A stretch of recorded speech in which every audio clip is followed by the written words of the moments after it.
Well, so I gotta let this out right now before I calm down. I'm sorry, I just gotta let this out. Flashbacks, PTSD, stressing out because of the move. Trying to figure out what to do. Sell to my new place, put stuff away. Get up early to donate platelets tomorrow. Stressed out.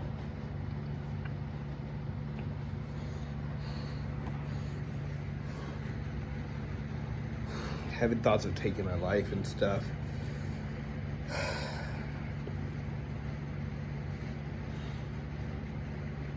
Hard to know where to go for support a lot of the time because a lot of the places I try to go for to support, I call them, then I'm calling the police.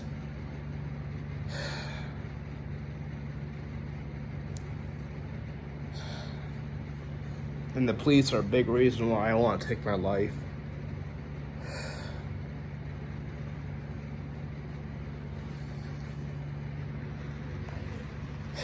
I've got like one friend, and it would take, with the rate I walk, I looked it up on the map, at the rate I walk, it would take like 3 hours to get to him by walking one way. And along that, it would be on a busy road with no sidewalk, because Fort Wayne is really bad about sidewalks. I'm just so tired, stressed out, overwhelmed. I got disability, partial disability of fruits. That's a big help. Just we're gonna hammer out the details now, but just so tired. I really need help. I've had to deal with a number of professionals, healthcare professionals, that are more about treating someone through egotistical mindset of the whole "I'm always right" kind of thing, and "how dare you question what I say" kind of thing, and I'll grasp at straws to just make something seem the way I want it, or I will make a study that I am setting up with my personal context. So yeah, it doesn't matter if it's actually biased or not. Even if it's a conflict of interest, it's infallibly true. Absolutely true, even though there's conflict of interest. Nope, doesn't matter. You know, or they support people that gave me PTSD for letting me get felt up in the hallways. I get support group. I would go to support groups, but they'd gaslight me, and like I would say what people have said to me, and they're like, "Oh no, they never said that. Oh, you've got some kind of mental issue which causes you to think they said that when they never did." It's like, no, I am saying exactly what they said. You know, and to be more clear, for clarification, I'm talking about dating scene, right? I was told I am when I go into dating groups, it's like told I am disabled, so automatically they won't date me because I'm disabled. They won't date me because I don't make enough money and I am too fat. They specifically say that my body is not their type. Yeah. You don't have to be a genius to figure out that not my type is innuendo for "you're too fat."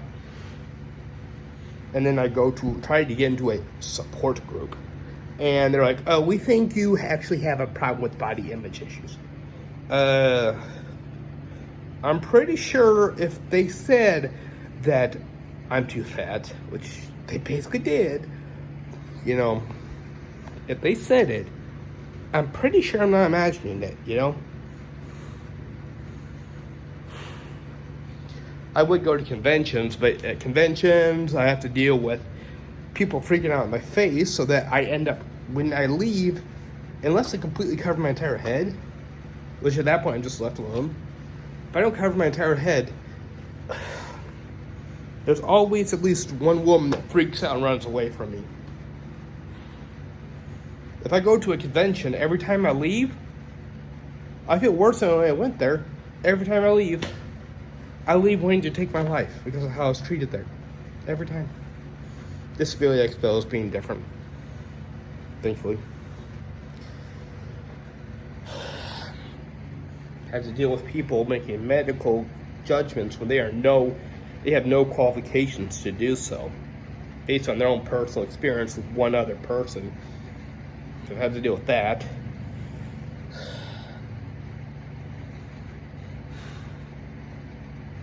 I've also had to deal with a lot of care providers basically saying that I need help, but only when it's convenient for them. I've had a lot of problems with people saying I need help when they can help me, and then when things get inconvenient for them, their work gets hard or whatever, they just say, oh, you don't need help. No, he can do it on his own. It's like, wait, you're telling me I need help, I can come to you for help, but then when I come to you for help, you're busy, yes, but then you're like, no, you don't. They tell people, I don't need help. I don't need help. And then they're like, so we're calling the Social Security to, set you up, telling them you need help with this, but in the meantime, you have to figure out how to do it on your own. Like, what? Until I got my work involved to get on their case, which it got so bad when they got called out that the one guy ended up yelling about it. Actually yelled in the meeting because he got called out on it.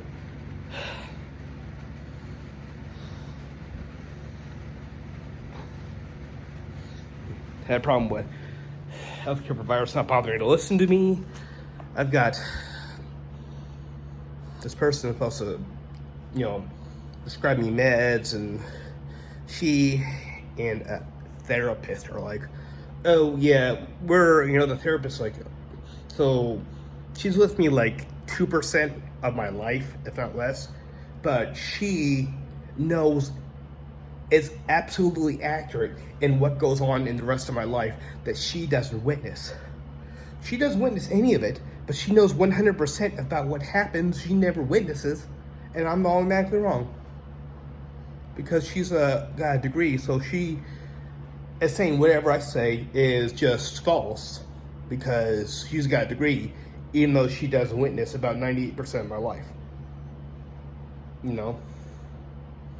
And then you've got a prescriber that just eats up everything she says right out of the palm of her hand. You got the prescriber who's like, oh yeah, he's been abused, people have treated him bad, right? We're gonna give him more drugs. More drugs. It doesn't matter what happens to his organs. Drugs are the answer for how other people treat him. It's like school. It's like, kids are touching him inappropriately, making him want to take his life. Do we stop the kids from touching him inappropriately? No, drugs are the answer.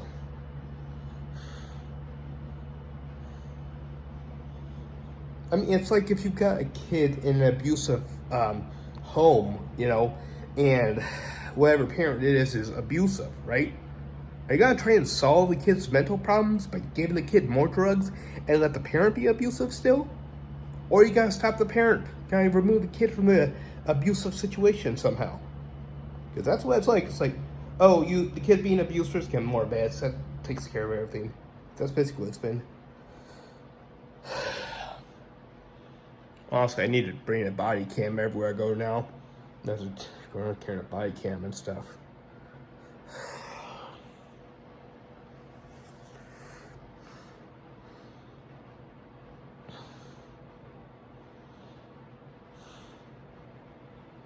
Just tired a lot.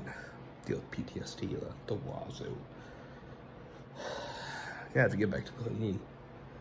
Finishing up for the move. I'm just tired. And then I get people making fun of me for having mental illness, for having PTSD, for people even making fun of me for having suicidal ideation, and for being a survivor or whatever of sexual violence, right? They make fun of me for it. It's feminists. Feminists are like, oh, we support everyone. We're all for mental health and stuff, equality. And then here I am talking about how I've been sexually assaulted and stuff. And they're like, oh, it doesn't matter. It's not that bad. Oh, you're going out for help so you don't kill yourself? Yeah. You don't need to. Or the same people who want to make me want to take my life with the way they treat me, they're like, oh no, we care. It's like, really? You put me in that situation, all of a sudden you care.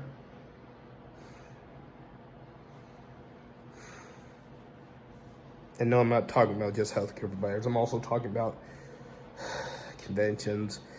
Even at Dungeons and Dragons, Dungeons and Dragons. I go there, and for a while, there's this one girl who's looking at me like I'm a horrifying monster. At Dungeons and Dragons, you ever go to a convention? You ever go to a convention? You ever go to a Dungeons and Dragons meetup? And a lot of guys there are not the best looking? Women are afraid of me. I make less than a second of eye contact, and they hurry away. They run away. And then people who argue with me, I'm like, well, here's this study by I can't remember the guy's name, but it was study I want to make some creepy, right? Because someone said, oh, there's no way it could possibly be in less than a split second, right? And I'm like, well, here's this guy who, if you want, you can put in the comments, I'll tell you who it was. He's a doctor. His doctorate in experimental psychology. He's been published several times. He has, this study was peer-reviewed, and he found the average time to determine whether or not someone's creepy was 35 milliseconds. I bring this up, and it's like, no, no. Studies, no. I know your study is done by someone whose expertise are well above mine, whose certifications are well above mine, but because I don't agree with it, because I don't personally agree with it, even though this person is much more qualified than me, no, doesn't matter. No, I'm right. I'm always right. Nothing. Don't question me at all.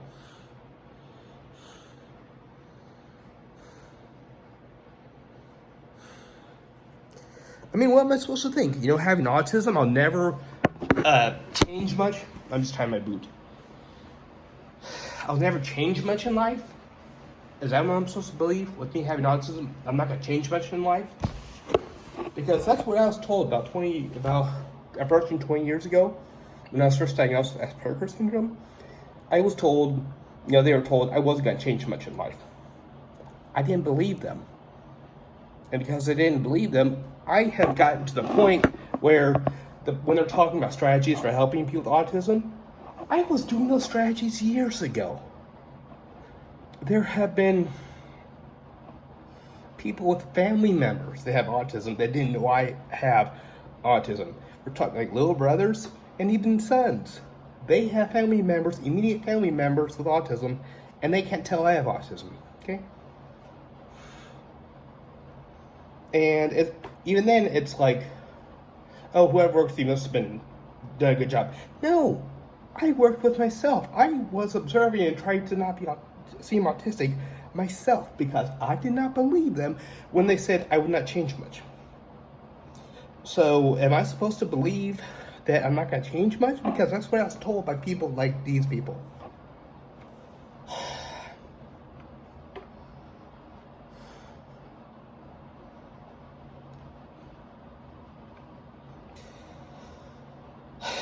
Anyway, thank you for letting me vent a little bit. I'm just tired. So angry, And I gotta get back to doing at least a little cleaning. Alright, bye.